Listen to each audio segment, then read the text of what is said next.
சிவா ஆங்கிலேயர்கள் நடக்குமுறைக்கு ஆளான சிறையில் இவர் பல எண்ணங்களை பெற்ற நாம் இருக்கும் நாடு நமக்கே உரிமையாம் என்பதற்காம் என்று சொந்த நாட்டில் பிறந்தடிமை செய்தே துச்சிட்டோம் இனி அச்சுரம் என்று முழங்கி மூளையில் முடங்கி கிடந்தவர்களை தட்டி எழுப்பினார் தேசிய கவி பாரதர். கட்டி இச்சிரத்தம் என்று யுத்தம் ஒன்று வருகிறது, சத்தியத்தை நம்பியாவும் யுத்தமத்து சேருவ வேண்டும் ராமலிங்க பிள்ளையின் பாடல் தமிழக விடுதலை வீரர்களுக்கு ஏக மந்திரமாக பாடப்பட்டது.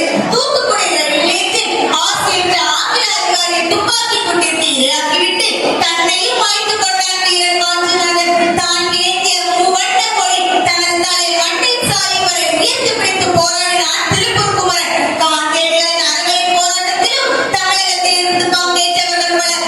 இந்திய சுதந்திர போருக்கு களம் அமைத்துக் கொடுத்த பெருமை தமிழகத்தையே சாரும். தமிழ்நாட்டை சேர்ந்தவர்கள் எழுச்சியோடு பங்கேற்றதால் தான் இன்று நம் நாடு சுதந்திரம் அடைந்தது.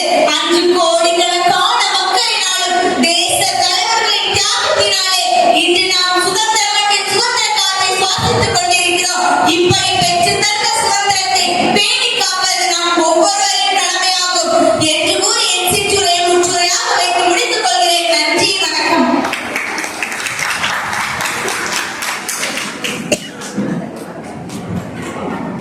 இப்போது பேச்சு போட்டிக்காக ராஜாக்கமங்கலம் ஒன்றியத்தை வேலைக்கு அழைக்கின்றோம். அடுத்ததாக முச்சுரை ஒன்றியம் தயார் நிலையில் இருக்கவும். இப்போது பேச்சு போட்டி மேடையில் ராஜாக்கமங்கலம் ஒன்றியம்.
பேச்சு போட்டிக்காக முச்சுரை ஒன்றியத்தை மேடையில் அழைக்கின்றோம். அடுத்ததாக வள்ளியூர் ஒன்றியம் தயார் நிலையில் இருக்கவும். இப்போது பேச்சு போட்டி முச்சுரை ஒன்றியம்.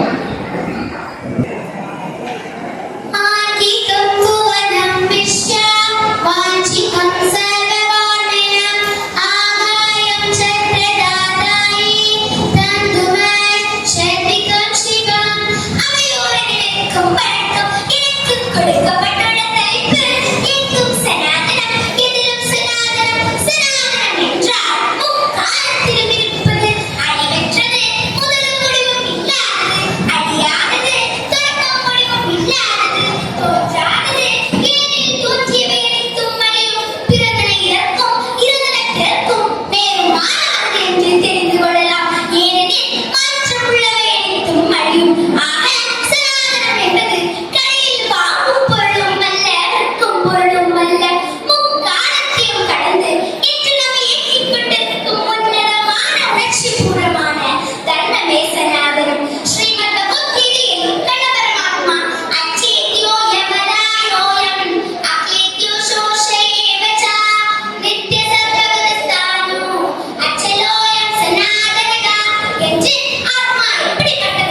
என்று சனாதனத்தை அன்றே இறுதியில் கூறியுள்ளார்.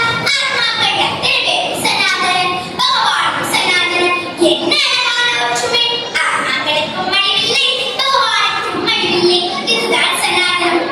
தர்மத்தின் வழியில் நடப்பது சனாதனம். மாத்ருதேவ தாயை தெய்வமாக வணங்கி, பித்ருதேவ தந்தையை தெய்வமாக வணங்கி, ஆச்சாரிய தேவ வழிகாட்டும் ஆசிரியர் தெய்வமாக வணங்கி, அதிதேவ உன் வீட்டிற்கு வரும் விருந்தினர்களை தெய்வமாக வணங்கி என்ற உயர்ந்த வாழ்வில் கோட்பாடுதான் சனாதனம். சத்தியம் வர, தர்மம் செய, உண்மையை பேசு, ஆனால் வழி நட என்று போதிப்பது சனாதனம். தன் மனைவியை தவிர அனைத்து பெண்களையும் தாயாக மதிக்க வேண்டும் என்று பெண்ணை போற்றுவது சனாதனம். ஏகம் சத் விப்ராக உதாவகந்தி, மெய்ப்பொருள் ஒன்று, ஞானிகள் பல பேரிட்டு அழைக்கிறார்கள். பரம்பொருள், பிரம்மம், பிரபஞ்ச பேராற்றல் எந்த வடிவம் எடுக்க வல்லது, எதையும் செய்ய வல்லது, எல்லாம் செய்ய வல்ல தெய்வம், எங்கும் நிறை தெய்வம். இதன் காரணமாகவே ஒரு தெய்வம், ஒரு நாமம் இல்லாத பரம்பொருளை 1000 நாமத்தில் 1000 ரூபத்தில் வழிபாட்டு சுதந்திரம் தான் சனாதனம். ஈசாவாசியம், இதன் சர்வம், இறைவன் எங்கும் நீக்கமர நிறைந்துள்ளான். ஜாயிக்க முடியாத தர்ம கொள்கைதான் சனாதனம். ஓமென பிரணவத்தை ஜெபம் செய்தால் நல்ல எண்ணங்கள் தோன்றும், நினைவாற்றல் அதிகரிக்கும். இது சனாதன உண்மை. சுவாமி விவேகானந்த கர்மயோகம், பக்தியோகம், ஞானயோகம், ராஜயோகம் மூலம் இறுதியை அடையலாம் என்று கூறும் முன்னர் தத்துவமே சனாதனம். காலை நாம் கண் விழித்தது முதல் இரவு தூங்க செல்வது வரை நாம் செய்யும் நற்செயல்களும் அறம் அதுவே சனாதனம். சமைச்சு நடவடிக்கை, யோகம் போடுதல், விளக்கேற்றுதல், பிறருக்கு துன்பம் செய்யாதிருத்தல் போன்ற அனைத்து நற்செயல்களும் சனாதனமே. சனாதன கருத்துக்கள் அனைத்தும் இயற்கையாகவே நமக்கு உரியவை. அவை பிற நமக்கு வீடு வீடாய் வந்து மாவு கொடுத்தோம், ஆடு கொடுத்தோம், பணம் கொடுத்தோம், பெண் கொடுத்தோம் வந்தவை இல்லை. பரம்பரை பரம்பரையாக சனாதன கருத்துக்கள் அனைத்தும் இயற்கையாகவே நம்மை உரியவை. வினை கோட்பாடு, அதாவது இயற்கையில் நடக்கும் ஒவ்வொரு வினைக்கும் பிரிவினை உண்டு. நாம் செய்யும் ஒவ்வொரு நற்செயலுக்கு நன்மையும் தீய செயல்களுக்கு தீமையும் விளையும். அதன்படி மாறுதல் கட்டாயமான ஒன்று என்று கூறுவது சனாதனம். நாசதோ வித்தியதே பாவோ, நாபாவோ வித்தியதே சததா, உபயோரபி துஷ்டோந்தகமனியோ, தத்தர்ஷவி. இருப்பதை அழிக்க முடியாது, இல்லாததை இழக்க முடியாது. மொத்த பிரபஞ்சசக்தியும் மாறாமல் உள்ளது என்று இந்த உண்மைதான் சனாதனம். 3 தலைமுறையாக முயற்சி செய்தும் அழிக்க முடியாது. இன்று சனாதனத்தை இல்லாமல் நம்புவோம், அழித்து விடுவோம் என்று விளையாட்டுத்தனமாக விளையாடிக் கொண்டிருக்கும் குடும்ப அரசியல் குழந்தைகளே, சனாதனம் இந்துக்களின் மூச்சு, இந்துக்களின் தர்மம், இந்துக்களின் வாழ்வு. உங்களுக்கு தேவையான சனாதனம். சனாதனம் எங்கள் இந்துவின் மூச்சு, பாரத ஜனனம் தவ பயனே. ஆத்தியரெல்லாம் இறைவனின் வடிவம், நாத்தியரெல்லாம் துஷ்டர்களே, நாத்தியரெல்லாம் துஷ்டர்களே. ஜெய் ஹிந்த்.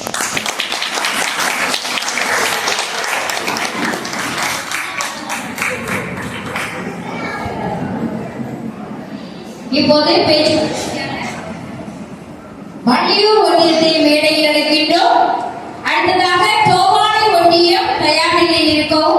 இப்போது பேச்சு போட்டிக்காக மேடையில் வள்ளியூர் ஒன்றியம்.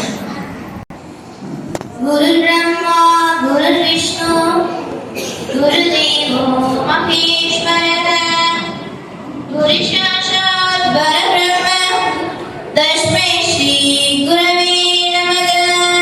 உங்கள் அனைவருக்கும் எனது அன்பான முதற்கண் வணக்கத்தை தெரிவித்துக் கொள்கிறேன். நான் இப்பொழுது யாரா தமிழன் சொல், யாரா தமிழன் என்ற தலைப்பில் ஒரு சில கருத்துக்கள் கூறி விடைபெறலாம் என நினைக்கிறேன். அம்மா, அப்பா என்பவர் தமிழனா? மம்மி, டாடி, அம்மா, பாப்பா என்பவர் தமிழனா?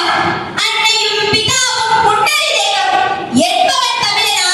இயேசு மட்டும், அல்லாஹ் மட்டும் தெய்வம் என்பவர் தமிழனா?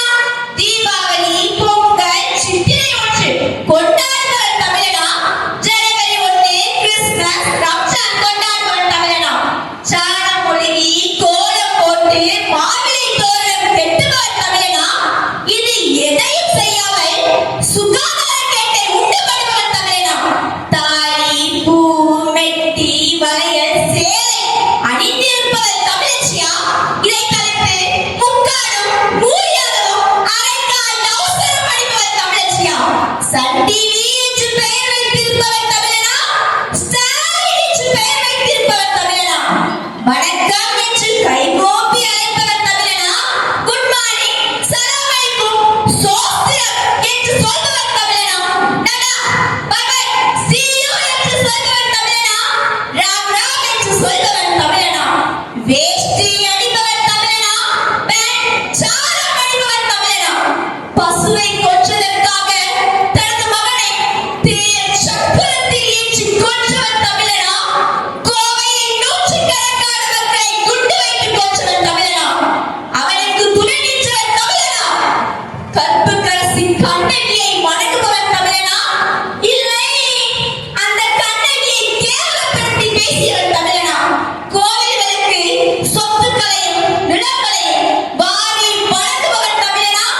இல்லை, அந்த சொத்துக்களையும் நகைகளையும் கொள்ளையடிப்பவர் தமிழனா? மாரியாத்தா கோவிலுக்கு கூழ் குடிக்க வருபவர் தமிழனா? இல்லை, கோவிலுக்கு கூழ் குடிக்க மறுத்து ரம்ஜானுக்கு நோன்பு கற்று குடிக்க செல்பவர் தமிழனா? திருவிளக்கு ஏற்றி வைத்து பெற்றோரை வணங்கி பிறந்த நாள் கொண்டாடுபவர் தமிழனா? மெழுகுவர்த்தியை ஊதி அணைத்து கேக் வெட்டி பிறந்த நாள் கொண்டாடுபவர் தமிழனா? தனது பிள்ளைகளையும் பேரப்பிள்ளைகளையும் தமிழில் பேசினால் தண்டிக்கும் கான்வென்ட்டில் படிக்க வைத்துவிட்டு மற்றவர்களிடம் எங்கும் தமிழ், எதிலும் தமிழ் என்று பெருமைப்படுவர் தமிழனா? குப்பனும் சுப்பனும் ஹிந்தி படிக்க கூடாது என்று தடுத்துவிட்டு தன் சொந்த பந்தங்கள் மட்டும் ஹிந்தியில் பேசுவதாக கூறி பெருமைப்படுவர் தமிழனா? இல்லறம் அல்லது நல்லறமற்றே என்ற ஔவையின் வார்த்தை பாட புத்தகத்தில் இருந்து நீக்கியவர் தமிழனா? ஆதி பகவன் முதற்றே உலகு என்ற வள்ளுவரின் வார்த்தை படித்தவர் தமிழனா? ஜாதி வெறியை ஏற்படுத்திவிட்டு மதம் மாற்றும் கூட்டத்திற்கு துணை போவன் தமிழனா? குடும்ப கட்டுப்பாட்டால் இந்துக்களின் எண்ணிக்கை குறைந்து வந்ததையும் கிறிஸ்தவ முஸ்லிம்களின் எண்ணிக்கை அதிகரித்து வந்ததையும் கண்டுகொள்ளாதவர் தமிழனா? ஜனத்தொகையில் தமிழர் சிறுபான்மையாகிவிட்டால் தமிழ் போனால் தமிழ் மொழியும் இருக்காது என்பதை மறந்தவர் தமிழனா? மற்றவர்களின் மக்கள் தொகை பெருக்கத்தினால் பெண் சுதந்திரம், ஆன்மீக கலாச்சாரம் அழிந்துவிடும் என்பதை பற்றி கொஞ்சம் கூட கவலைப்படாதவர் தமிழனா? மற்றவர்களின் மக்கள் தொகை பெருக்கத்தினால் விவசாயம் கெடும், பொருளாதாரம் சீர்குலையும் என்பதை எச்சரிக்காதவர் தமிழனா? வள்ளுவரின் வாக்கை கடைபிடிப்பவர் தமிழனா? அந்த வள்ளுவரின் வாக்கிற்கு எதிராக செயல்பட்டுக் கொண்டு கோட்டமும் சிலையும் வைப்பவர் தமிழனா? நடையில் ஒன்றுமில்லை, உடையில் ஒன்றுமில்லை, பண்பாட்டில் ஒன்றுமில்லை என்று தன்னை மாற்றிக்கொண்டு செல்கிறவர் தமிழனா? தமிழ் என்றால் நடை, உடை, பாவனை, பண்பாடு என எல்லாவற்றிலும் தமிழனாக வாழ்கிறவர் தமிழனா? நமது தமிழ்நாட்டில் உள்ள கோயில்களில் சிறப்பு கட்டணம் வருவதை வைத்துக் கொண்டு ஹஜ் யாத்திரை செல்லும் முஸ்லிம்களுக்கு சலுகை வழங்குபவர் தமிழனா? தமிழனை சுரண்டுபவர் தமிழனா? தமிழனை வாழ வைத்த தீர்வேன் என்று போராடுபவர் தமிழனா? தமிழர்களின் கோவில்களை இழுத்து தள்ளியவர் தமிழனா? அந்த கோவில்களை காப்பாற்றியவர் தமிழனா? மண்ணானாலும் தணிகை மலையில் மண்ணாவே, ஒரு கல்லானாலும் தணிகை மலையில் கல்லாவே என்று பாடுபவர் தமிழனா?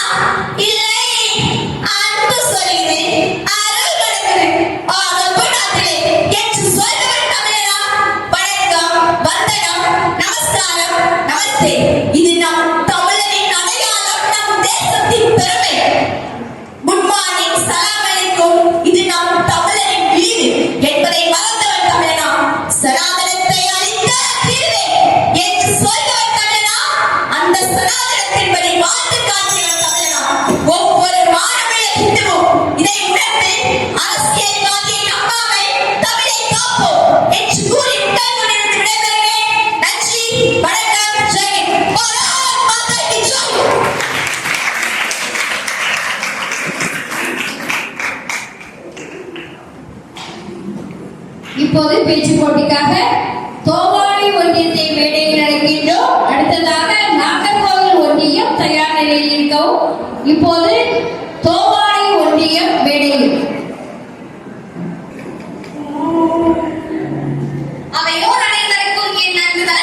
செய்தார். சித்தமெல்லாம் சுகமாக தித்திக்க துயில் கொண்டார் புவனேஸ்வரி. அது துயில்தானா? அவர் கண்ட காட்சி கனவுதானா என்று மெய்சிலிர்க்கும் வண்ணம் யோகத்தில் இருந்த அந்த சிவமே மறுநொடியில் சிசுவாக தோன்றி சிரித்தது. அந்த குழந்தை தான் சுவாமி விவேகானந்தர். இவருடைய இளமை காலத்து பெயர் நரேந்திரர். நான் பிள்ளை பருவம் கேட்டேன். ஆனால் சிவபெருமான் தன் பூதகணங்களில் ஒன்றை அனுப்பிவிட்டார் போலும் என்று தாய் சலித்துக் கொள்ளும் அளவிற்கு குறும்புத்தனம் நிறைந்தவர் நரேன். ஆனால் சாதுக்களிடமும் மிருகங்களிடமும் அளவற்ற பிரியம் எப்படி இல்லாமல் இருக்கும்? காக்கை குருவி எங்கள் ஜாதி, நோக்கும் திசையெல்லாம் நாம் அஞ்சி வேறல்ல என்ற அன்பு மதத்தை போதிக்க வந்தவர் அல்லவா அவர். சிறுவயதிலேயே கதைகள் கேட்பதில் அதிக ஆர்வம் நரேந்திரருக்கு. புவனேஸ்வரி தேவி கூறிய கதைகளும் நல் சிந்தனைகளும் கற்பித்த மொழிகளும் தெய்வ பக்தியும் தேசபக்தியும் தான் பிற்காலத்தில் இப்படி ஒரு மேடை பேச்சாளரை உருவாக்கியனதெல்லாம். பக்கத்தில் பாம்பு வந்த பிறகும் கலையாத அளவிற்கு தியானம். மனத்தில் பேய் இருக்கிறது என்று கூறியதை நம்ப மறுத்த தைரியம். எதையும் ஒரு முறைக்கு பலமுறை பகுத்தறியும் ஆர்வம். இப்படியாக வளர்ந்து வந்தார் நரேந்திரர். இப்படி பகுத்தறியும் ஆவல் கொண்ட நரேந்திரரின் மனதில் கடவுள் என்று ஒருவர் உண்டா? உண்டென்றால் அவரை காண முடியுமா என்ற சந்தேகம் எழுந்தது. எனவே பல மகான்களிடமும் சாதுக்களிடமும் இதே கேள்வியை கேட்டார். இறுதியாக அதற்கு பதில் ஸ்ரீ ராமகிருஷ்ண பரமஹம்சர் மூலமாக கிடைத்தது. ஆங்குளந்தாய், கடவுளை காண முடியும். உன்னை காண்பதை விட தெளிவாகவே காண முடியும். அவருடன் பேச முடியும் என்று உறுதியாக கூறினார். அந்த வார்த்தை நரேந்திரருக்கு நம்பிக்கையை கொடுத்தது. மேலும் குருவின் அருளால் தேவியை நேரில் கண்டு அவனது பாதாரவிந்தங்களை தரிசிக்கும் பேறு பெற்றார். ஆனால் ராமகிருஷ்ணரை முதலில் ஒரு பைத்தியம் என்று தான் நினைத்தார். அவரின் அன்பின் ஆற்றலை புரிந்து கொண்டு அவரை குருவாக ஏற்றார். மேலும் பல பரிசோதனைகளுக்கு பின்னர் அவரை சவதாரங்களில் சிறந்தவர் என்று போற்றினார். தலைமை தாங்கும் தகுதி நரேனுக்கு இருப்பதை நன்கு உணர்ந்து கொண்ட குரு தனது சீடர்கள் அனைவரையும் நரேனிடம் ஒப்படைத்து தன் அவதார நோக்கத்தை நிறைவேற்றிவிட்டார். தியானமும் துறவும் வாழ்க்கையின் முக்கியமான அம்சங்களில் ஒன்று என்பதை நன்கு உணர்ந்து கொண்ட சுவாமிஜி அதனை தனது சீடர்களுக்கு தெளிவுற போதித்தார். நரேந்திரர் ஒரு முறை என்சைக்ளோபீடியா பிரிட்டானிகா என்ற நூலை படித்துக் கொண்டிருந்தார். அதை கண்ட அவருடைய சீடர் சரத்சந்திரன், வாழ்நாள் முழுவதும் படித்தால் இதை முழுமையாக படிக்க முடியாது என்றார். ஆனால் சுவாமிஜியோ அந்த புத்தகத்தின் பெரும் பகுதியை தான் படித்து விட்டதாகவும் வேண்டுமென்றால் அதிலிருந்து கேள்வியும் கேட்கலாம் என்றார். சீடரும் அதிலிருந்து கேள்விகள் கேட்க சரியான பதில் கூறினார் சுவாமிஜி. உடனே சீடர், இது ஒரு சாதாரண மனிதனால் முடியாத காரியம் என்றார். ஆனால் சுவாமிஜியோ, யார் ஒருவர் பிரம்மச்சரிய விரதத்தை சரியாக கடைபிடிக்கிறார்களோ அவர்களால் முடியாத காரியம் என்று எதுவும் இல்லை என்று கூறி பிரம்மச்சரியத்தின் மகிமையை உணர்த்தினார்.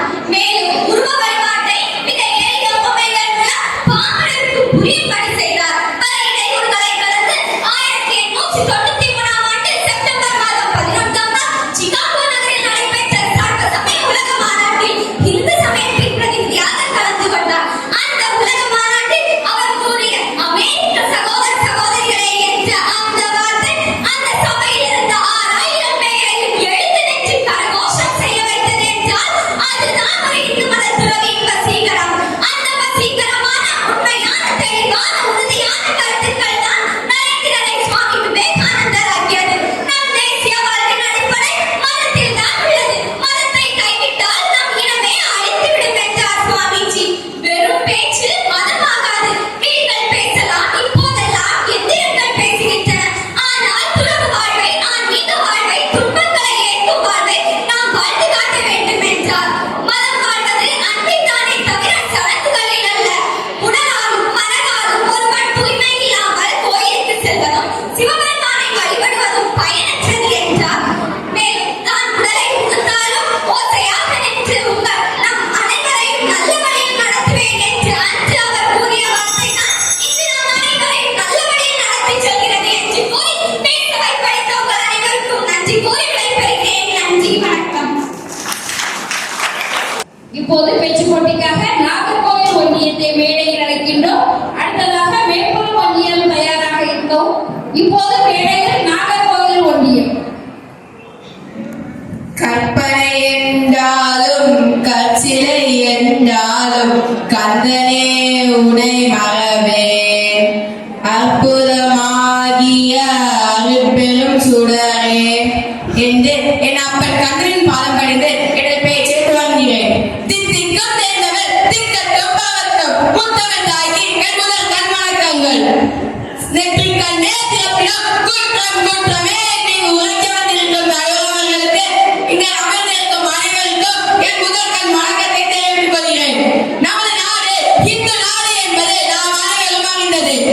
ஆனால் தற்போது நம் நாட்டில் இந்துக்களின் எண்ணிக்கை குறைந்து கொண்டே வருகிறது.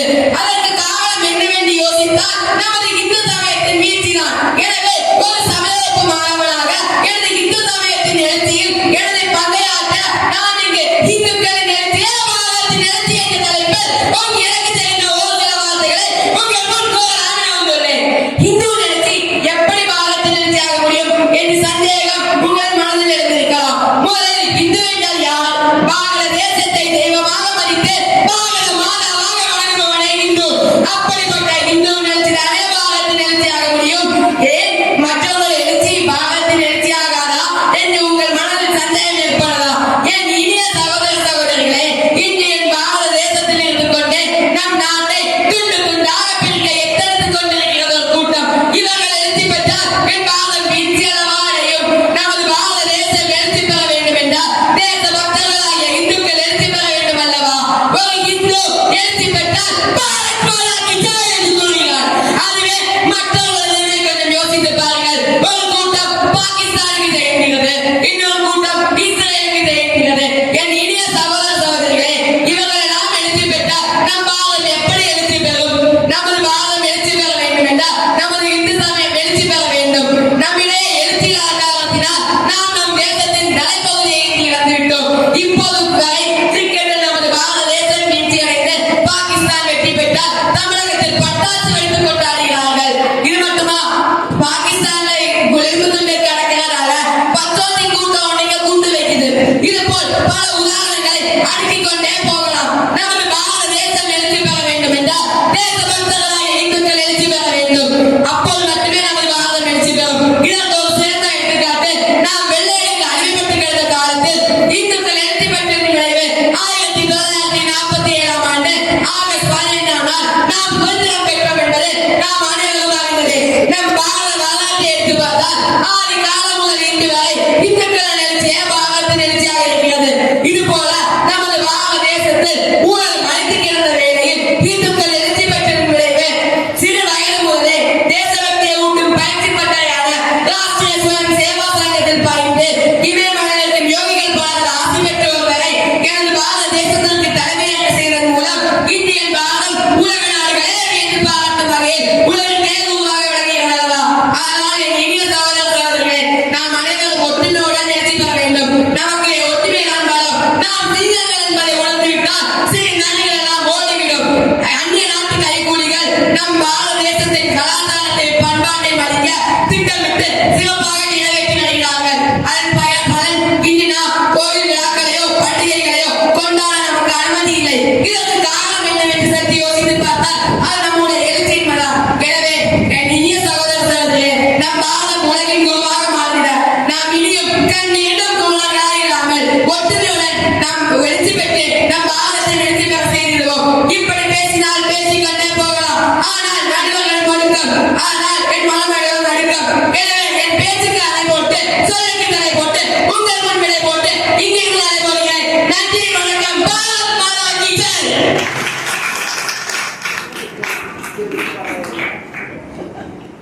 இப்போது பேச்சு போட்டிக்காக மேற்புறம் ஒன்றியத்தை மேடையில் அழைக்கின்றோம். அடுத்ததாக குருந்தகோடு ஒன்றியம் தயாராக இருக்கவும். இப்போது மேடையில் மேற்புறம் ஒன்றியம். ஓம் கஜானனம் பூதகணாதிசேவிதம் ஹவித்த ஜம்பு பலசார பக்ஷிதம் உமாசுதம் சோக விநாசகாரணம் நமாமி விக்னேஸ்வர பாதபங்கஜம். அவையோதனைக்கும் என் அன்பான வணக்கம். நான் இங்கு இந்து சமயம் கூறும் நட்பு நிலக்கணம் என்னும் தலைப்பில் ஒரு சில கருத்துக்களை உங்கள் முன் கூறலாம் என வந்துள்ளேன். ஒரு சிறந்த புத்தகம் 100 நல்ல நண்பர்களுக்கு சமம்.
என்ன இலக்கணங்கள் உண்டோ அவை அனைத்தும் வந்து கூடி வாய்க்கு பெற்ற ஒருவன் நண்பனாக மட்டுமின்றி சகோதரராகவும் மாறிவிடுகிறார். நண்பனுக்காக உன் உயிரை கொடுப்பது எளிது, ஆனால் ஒரு நல்ல நண்பன் கிடைப்பது அரிது.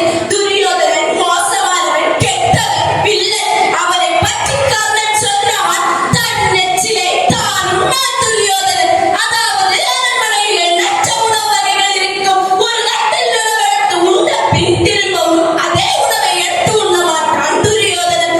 ஆனால் என் நெச்சிலை அவன் உண்ணுவான் என்றான் கர்ணன். கர்ணன் குந்தியின் மகன், பாண்டவர்களின் சகோதரன். கௌரவர்கள் அவரிடம் பாராட்டிய நட்புக்காகவும் அவனுக்கு செய்த உதவிக்காகவும் போர்க்களத்தில் தன் சகோதரர்களையே எதிர்த்தான் கர்ணன். திறமைக்காக தன் தேசத்தையும் கொடுத்து, நட்புக்காக தன் மனதையும் கொடுத்து, குலத்தாட்சி அளித்தான் ஒரு வம்சத்து யுவராஜன் துரியோதனன். துரியோதனன் கர்ணன் நட்புக்கு மகாபாரதத்தில் ஒரு நிகழ்வு குறிப்பிடத்தக்கது.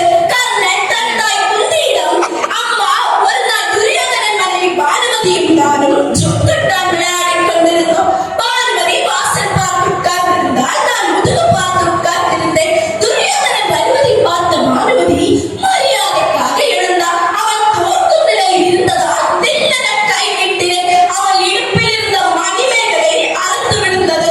இதனை துரியோதனன் பார்த்தான். மகந்த பத்திரு மேகலை மணியுகவே மாசரத்திகளும் மேலாத இடத்தனில் புரிந்தே நான் அயர்ந்திருப்ப எடுக்கவா கோர்க்கவா என்றார் துரியன். தானும் பானுமதி மட்டும் விளையாடிய விளையாட்டில் சற்றும் எதிர்பாராமல் நடந்தது இந்த நிகழ்வு.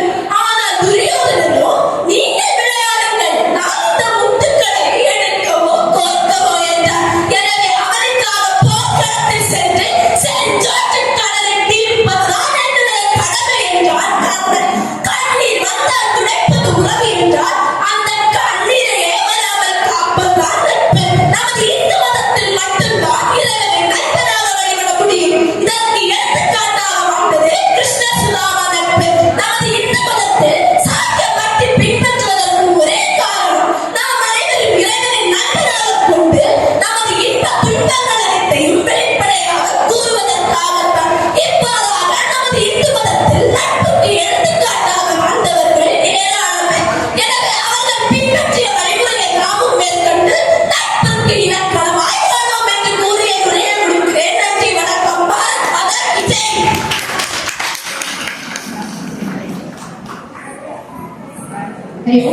இப்போது பேச்சு போட்டிக்காக கும்பகோணம் ஒன்றியத்தை மேடையில் நடக்கின்றோம். அடுத்ததாக கிள்ளியூர் ஒன்றியம் தயாராக இருக்கவும். இப்போது மேடையில் கும்பகோணம் ஒன்றியம்.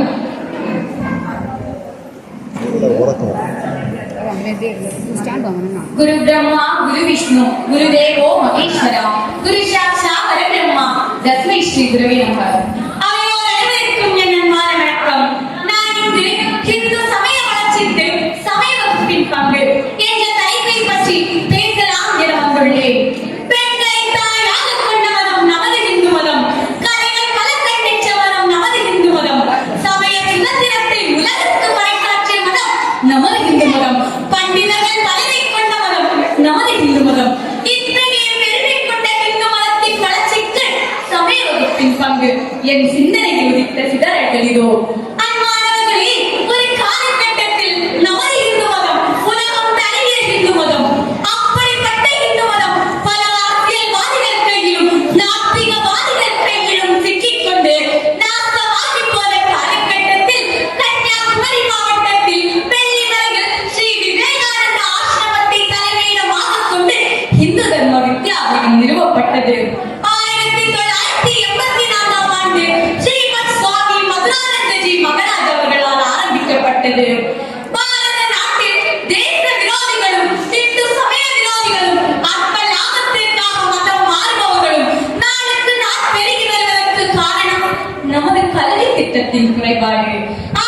நமது நாட்டை இப்போது நடத்தி வரும் கல்வி திட்டம் மெக்காலயா கல்வி திட்டம். இந்த கல்வி திட்டத்தில் ஆன்மீகத்தை பற்றியும் இந்து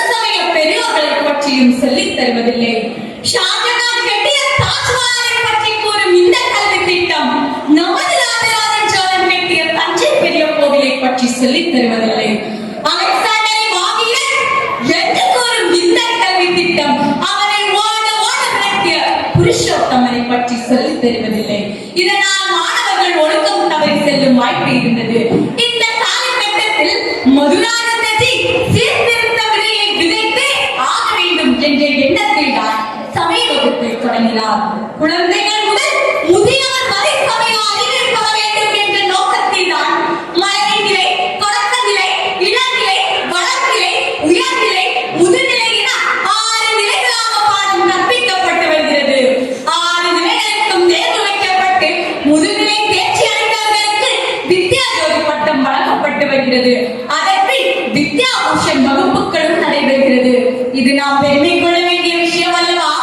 அன்பானவர்களே, இன்று எனக்கு ராமாயணம், மகாபாரதம், பகவத்கீதை, இந்து சமய பெரியோர்களை பற்றி தெரிந்திருக்கிறது என்றால் அதற்கு முழுக்க முழுக்க காரணம் நான் சமய வகுப்புக்கு சென்றதால் தான். இப்படி என்னை போன்ற மாணவர்களுக்கு சமய அறிவை வளர்த்து தந்துள்ளது நமது சமய வகுப்பு. அன்பானவர்களே, அடுத்து இந்து சமய வளர்ச்சிக்கு சமய வகுப்பின் பங்கை பற்றி பார்ப்போமா? கன்னியாகுமரி மாவட்டத்தில் சுமார் 950க்கு மேற்பட்ட சமய வகுப்புகள், 3000 ஆசிரியர்கள், 50,000க்கும் மேற்பட்ட மாணவர்களை கொண்டு சமய பணிகள் சிறப்பாக நடைபெற்று வருகின்றன. சமய வகுப்பு மாணவர்களுக்கு கல்வி உதவித்தொகை, மருத்துவ உதவித்தொகை, திருமண உதவித்தொகை வழங்கப்பட்டு வருகிறது. ஊர்கள் தோறும் சமய வகுப்பு தொடங்கி வாரம் ஒரு முறை வகுப்பு நடத்தி அதன் மூலம் அனைவருக்கும் சமய அறிவை புகட்டி வருகிறது நமது சமய வகுப்பு. பெரியோர்களே, ஒரு காலகட்டத்தில் இந்துக்களின் புனித நூல் எது என்று கேட்டால் யாருக்கும் தெரியாத நிலைதான் இருந்தது. ஆனால் கிறிஸ்தவர்களின் புனித நூல் எது என்று கேட்டால் பைபிள் என்று அனைவருக்கும் தெரிந்திருந்தது. ஆனால் அந்த கேடு கெட்ட நிலை மாறி இன்று நமது புனித நூல் பகவத்கீதை என்றும், ஏன் அதில் உள்ள ஸ்லோகங்களை கூறும் அளவிற்கு மாணவர்களை வளர்த்து தந்துள்ளது நமது சமய வகுப்பு. எல்லாவற்றுக்கும் மேலாக இந்த சமய வகுப்பால் தான் கன்னியாகுமரி மாவட்டத்தில் உள்ளவர்கள் இன்னும் மதம் மாறாமல் இருக்கின்றார்கள்.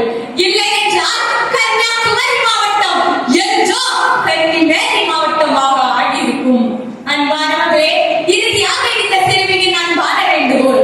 நாமும் சமய வகுப்பிற்கு செல்வது மட்டுமல்லாமல் நமது ஊர் சகோதரிகளையும் சமய வகுப்பிற்கு அழைத்து செல்வோம் என்று கூறி கொடுக்கின்றேன். நன்றி, வணக்கம். பாரத் மாதா கி ஜெய்.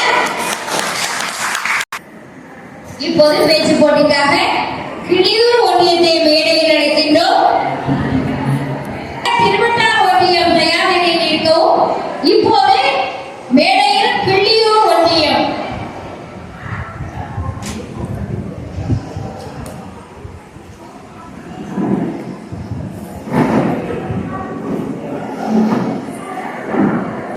श्री भूतनाथ सदानंदा सर्वभूतदयाभरा रक्ष रक्ष महाभागो सास्ते तुभ्यं नमो नमः.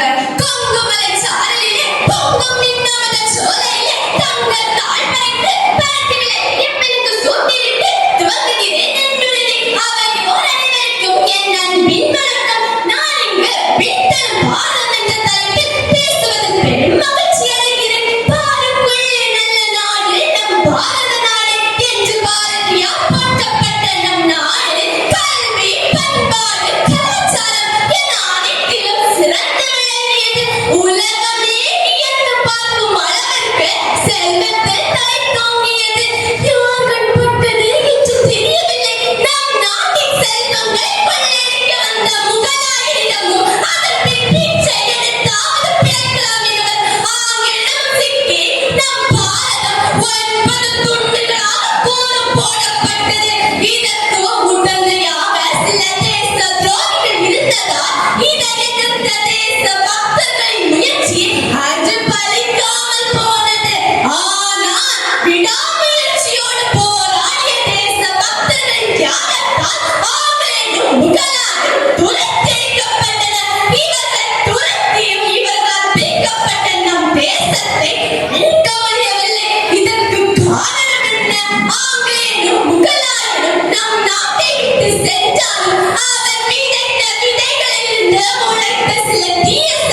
சுற்றியது 60 ஆண்டு காலம் சுயநலவாதிகளிடம் சிக்கிய நம் தேசம் தற்போது தேச பக்தர்களின் கையில் படிப்படியாக வந்து கொண்டிருக்கின்றது. பாரத நாட்டையும் பாரத மக்களையும் இரு கண்களாக நேசித்த தலைவரின் ஆட்சியில் கார்கில் பாரதத்தின் சொத்து என்று உறுதி செய்யப்பட்டது.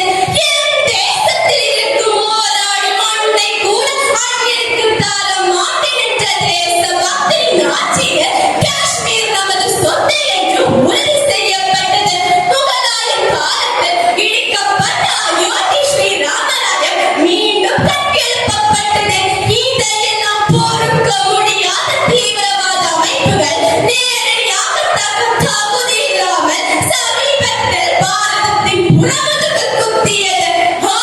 பகல்காம் தாக்குதலில் 26 தேச பக்தர்கள் கொல்லப்பட்டார்கள். வேடிக்கை பார்க்கும் தேச பக்தரின் ஆட்சி சம்பவம் நடந்த 16வது நாளிலேயே என் சகோதரிகளோட குங்குமத்திற்கு விலை கிடைத்தது. பாரத வீர பெண்களின் உதவியோடு தீவிரவாதிகளின் நாட்டில் புகுந்து அவர்களின் இருப்பிடங்களை தகர்த்தலோடு அவர்களை வம்சத்தை சார்ந்த நூற்றுக்கணக்கான தீவிரவாதிகளை கொன்று குவித்தது நம் பாரத படை.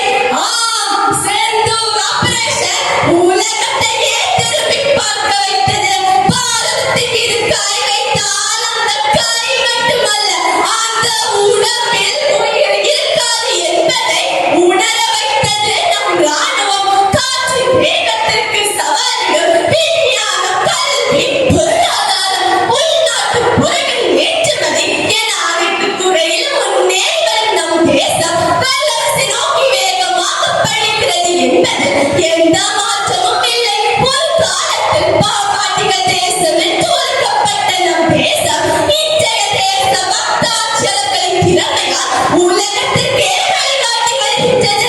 பாரதம் இல்லாமல் உலகில் எதுவும் இல்லை என்ற நிலை உருவாகிவிட்டது.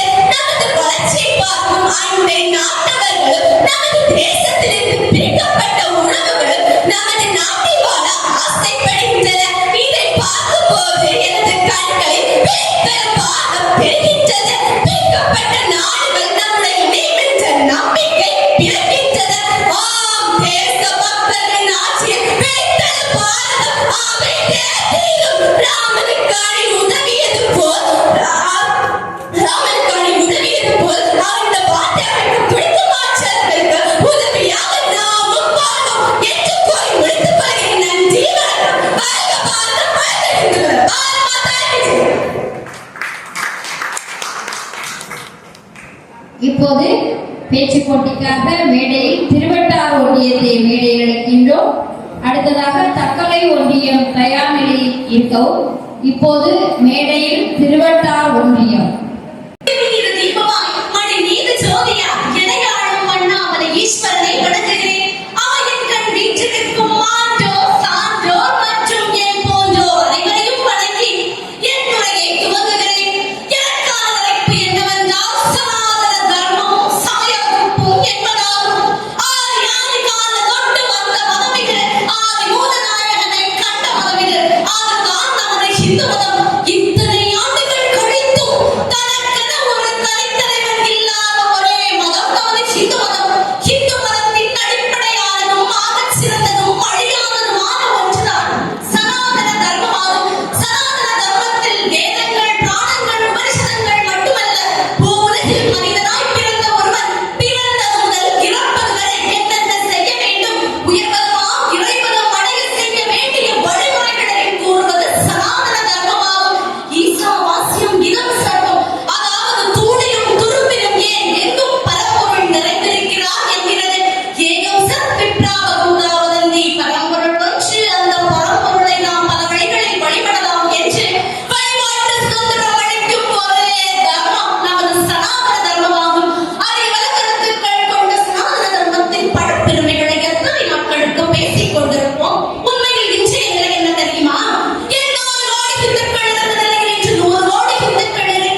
உழைத்திடுவோம். இறுதியா ஒற்றை வரியில் சொல்லப் போனா வாழ்ந்து காட்டிய ராமனையும் வழியை காட்டிய கண்ணனையும் வாழ்வில் என்றும் மறவோமே மறவோம் மறவோம் மறவோமே என்று கூறி ஊர்தோறும் சமய வகுப்பு உள்ளவரை உலகம் முழுவதும் சனாதன தர்மம் காவடி கட்டி பறக்கும் என்று கூறி சனாதனத்தை காக்க சமயம் தவறா ஒழுங்கா நாமும் சமய வகுப்பிற்கு சென்றிடுவோம் என்று கூறி வாய்ப்பளித்தமைக்கு நன்றி கூறி விடைபெறுகிறேன். நன்றி, வணக்கம். சமய வகுப்பிற்கு செல்வோம், சனாதனம் காப்போம். அடுத்ததாக பேச்சு போட்டிக்காக தக்கலை ஒன்றியத்தை மேடையில் அழைக்கின்றோம். இப்போது பேச்சு போட்டியில் மேடையில் தக்கலை ஒன்றியம், இறுதியாக தக்கலை ஒன்றியம். இத்துடன் பேச்சு போட்டியானது நிறைவடைகிறது. அடுத்ததாக நடன போட்டி ஆரம்பமாகும். நடன போட்டியில் கலந்து கொள்ள பதிவு செய்தவர்கள் தயார் நிலையில் இருக்கும்படி கேட்டுக்கொள்கின்றோம்.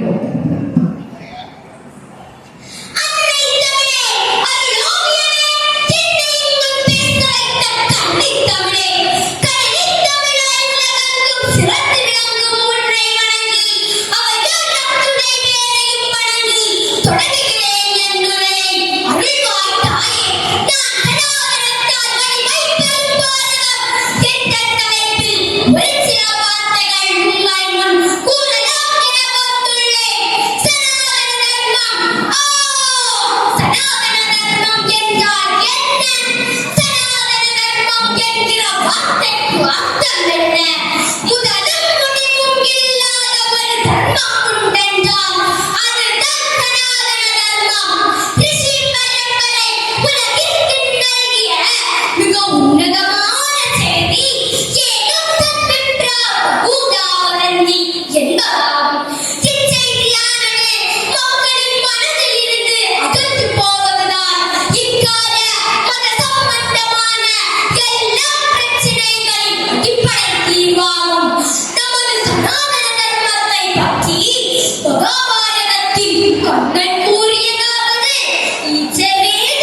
உன்னை காண